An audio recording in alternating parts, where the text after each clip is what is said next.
Welcome to a code report algorithm video. In this video, we're going to be covering two algorithms from the STL numeric library, stdpartialsum and stdiota. Stdpartialsum. This is an algorithm with linear time complexity, big O of n, in the distance between first and last, which assigns to every element in the range starting at result, our output iterator, the partial sum of the corresponding elements in the range first to last.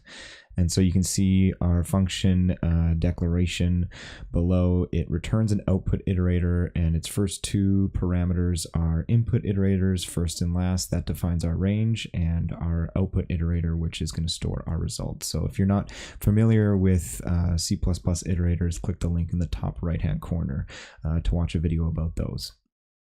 Stdiota. This is an algorithm with linear time complexity big O of n in the distance between first and last, which fills the range first to last with sequentially increasing values starting with value.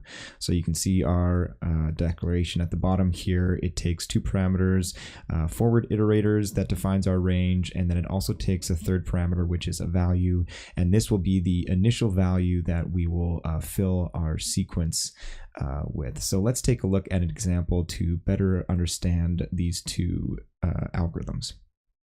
So here is our code example. At the top here, we are initializing three vectors of integers a, b, and c, and we're initializing them each to have a size of 5. And then we make our first call to iota, and we're giving it the begin and end of our vector a and an initialization value of 1. So that will set the first element of a to be 1, and then the remaining elements to be 1 plus the previous. So this will end up with 1, 2, 3, 4, 5.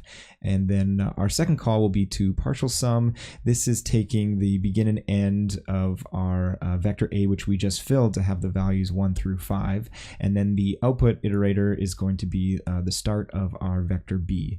So this by default is using the plus binary operator. And what this is going to do is the first element of b will just be equal to the first element of a, but the second element of b will be equal to the sum of the first two elements of a. And then the third will be equal to the sum of the first three elements, so on and so forth. And then we can also, there's a second version of partial sum where you can pass in a custom binary operator. So instead of doing a plus equals, you can do a multiply equals for each of those values. So if we run this piece of code, we'll end up with the following output. And for those of you wondering what iota stands for, it actually doesn't stand for anything. It is a name taken from the programming language APL. So link in the description below if you'd like to read more about that. As always, if you enjoyed this video and found it helpful, hit that like button. If you want to see more, make sure to hit that subscribe button. You can follow me on Twitter for reminders 30 minutes before contests start, and you can find all of the code shown in my videos on my GitHub page. Thanks for watching, and I'll see you in the next video.